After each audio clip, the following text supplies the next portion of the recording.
શું બંગાળની ખાડીમાં સર્જાયેલ સાયક્લોનિક સર્ક્યુલેશનની સિસ્ટમ વાવાઝોડામાં પરિવર્તિત થયા બાદ આ વાવાઝોડાની અસર ગુજરાત સુધી પહોંચશે? આ તમામ બાબતોની ચર્ચા કરવા સાથે હું છું ગીતા વઘાડિયા અને આપ જોડાયેલા છો એબીપી અસ્મિતાના ડિજિટલ પ્લેટફોર્મ સાથે। આજે આ અંગે ચર્ચા કરવી છે જે પ્રકારની અત્યારે સ્થિતિ વેબસાઇટ થકી જોવામાં આવી રહી છે। બંગાળની ખાડીમાં એક લો પ્રેશરની સિસ્ટમ જે સક્રિય થતી અહીં જોવા મળી રહી છે। અત્યારની આ સિસ્ટમ 21 તારીખની જોવા મળી છે અને આવતીકાલથી આ લો પ્રેશરની સિસ્ટમ જેમ જેમ આગળ વધશે તેમ તેમ તીવ્રતા સતત વધશે। બાદમાં આગળ વધતા બંગાળની ખાડીમાં અહીં આગળ વધી ડિપ્રેશનમાં પણ ફેરવાશે। 22 બાદ 23 તારીખની જો વાત કરીએ તો તીવ્રતા સતત વધી રહી છે અને બંગાળની ખાડીમાં જે પહેલા અહીં જોવા મળતી હતી તીવ્રતા તેનાથી વધુ તીવ્રતા 24 તારીખે પણ જોવા મળશે અને અત્યારની જે સ્થિતિ વેબસાઇટ પર જોવા મળી રહી છે તે મુજબ 24 તારીખે ડીપ ડિપ્રેશનમાં ફેરવાશે। આ દરમિયાન વાવાઝોડાની આ તીવ્રતા પણ સતત વધશે। પહેલા શક્યતા એ જોવામાં આવી હતી કે વાવાઝોડું જ્યારે આગળ વધતું હતું તો આંધ્રપ્રદેશ અને ઓડિશાના તટીય વિસ્તારો સુધી ત્રાટકશે તેવી સંભાવના હતી, પરંતુ હાલમાં એ પ્રકારની સ્થિતિ જોવા મળી રહી છે કે ઓડિશા અને પશ્ચિમ બંગાળ તેને સતત અસર કરતી અહીં જોવા મળી રહી છે સ્થિતિ। આપ જોઈ શકો છો કે અહીં જે પ્રકારે ઓડિશા અને આ સાથે પશ્ચિમ બંગાળના વિસ્તારોમાં 26 તારીખની આસપાસ દરિયાકાંઠાના વિસ્તારોમાં આ વાવાઝોડું ત્રાટકશે અને ત્યાંથી અતિ તીવ્ર બની જ્યારે જમીન સાથે ટકરાશે તો એ દરમિયાન આસપાસના વિસ્તારોમાં ભારે પવન પણ અને ભારે વરસાદ પણ થશે। પરંતુ પશ્ચિમ બંગાળની સાથોસાથ તેની અસર જોવા મળશે અહીં ઢાકા બાંગ્લાદેશની આસપાસ પણ 27 થી 28 તારીખની આસપાસ જ્યારે આગળ વધશે આ વાવાઝોડું તો આગળ વધવાની જગ્યા પર પશ્ચિમ બંગાળથી થોડું ડાયવર્ટ થઈ અને બાંગ્લાદેશ સુધી થશે અને જ્યારે જમીન પર ટકરાશે તો એની આ પ્રકારની સ્થિતિ હતી।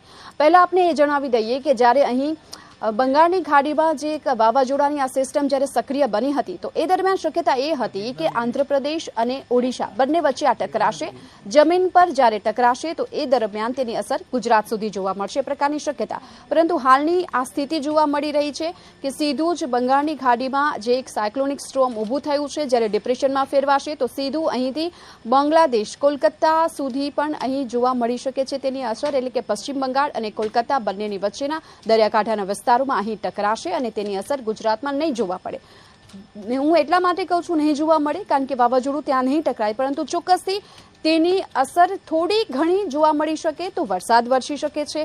આ સાથોસાથ વીજળીના કડાકા સાથે પવનની દિશા પણ વધે એ પ્રકારની શક્યતા પણ જોવા મળી રહી છે। જે 30 થી લઈ 31 તારીખની અંદર જ્યારે આ વાવાઝોડું અહીંથી પસાર થશે તો એ દરમિયાન એ શક્યતા જોવામાં આવી રહી છે કે ભારે પવન સાથે વરસાદ અને વીજળી પણ ત્રાટકી શકે છે। આસપાસના વિસ્તારોમાં જે આપ જુઓ છો તો ભારે પવન અહીં ફૂંકાઈ શકે છે। 21 તારીખે અને 24 તારીખની વચ્ચેની આ સ્થિતિ છે અને 26 તારીખની આસપાસ જ્યારે કોલકાતા અને પશ્ચિમ બંગાળની આસપાસના દરિયાકાંઠાના વિસ્તારોમાં ટકરાશે તો તેની અસર ગુજરાત પર અહીં નથી જોવા પડી। આ એટલા માટે પહેલા શક્યતા એ પ્રકારની જોવામાં આવી હતી કે જ્યારે ઓડિશા અને આંધ્રપ્રદેશની વચ્ચે આ વાવાઝોડું જ્યારે પસાર થશે તો એ દરમિયાન એ જમીન પર જ્યારે ટકરાશે તો તેની અસર સીધા ગુજરાત મહારાષ્ટ્ર સુધી પડશે। એટલા માટે તર્ક હતો કારણ કે આપને પણ યાદ હશે કે ગત વર્ષે જ્યારે બિપરજોય વાવાઝોડું ગુજરાતમાં ટકરાયું તો એ દરમિયાન તેની અસર 4-5 દિવસ સુધી જોવા મળી હતી। ખાસ કરી રાજસ્થાનમાં ભારે વરસાદ વરસ્યો હતો, પૂરની સ્થિતિ ત્યાં સુધી જોવા મળી હતી। ગુજરાત પરથી પસાર થયા બાદ રાજસ્થાનમાં આ સ્થિતિ હતી અને એટલે જ એ ક્યાસ લગાવવામાં આવી રહ્યો હતો કે ચોમાસા પહેલા ગુજરાતમાં વરસાદની સંભાવના છે આ સ્થિતિને જોતા, પરંતુ હાલની એ સ્થિતિ જોવામાં આવી રહી છે કે વાવાઝોડાએ પોતાની આખી પેટર્ન બદલાવી છે, દિશા બદલાવી છે અને સીધું જ જે પહેલા આંધ્રપ્રદેશ અને ઓડિશાની વચ્ચે ટકરાવાનું હતું એની જગ્યા પર હવે ઓડિશા અને પશ્ચિમ બંગાળની વચ્ચે ટકરાશે અને ત્યારબાદ ફંટાઈ જશે બાંગ્લાદેશ તરફ। એટલે કે ઉત્તર પ્રદેશની સાથોસાથ પશ્ચિમ બંગાળના વિસ્તારોમાં તેની અસર જોવા મળશે। ઉત્તર પ્રદેશમાં ભારે વરસાદ પણ વરસી શકે છે, ભારે પવન પણ થશે, પરંતુ ગુજરાતની જો વાત કરીએ તો ત્યાં કોઈ પ્રકારની શક્યતા હાલ તો જોવામાં નથી આવી રહી જે પ્રકારની અત્યારે વેબસાઇટમાં જોવા મળ્યું છે।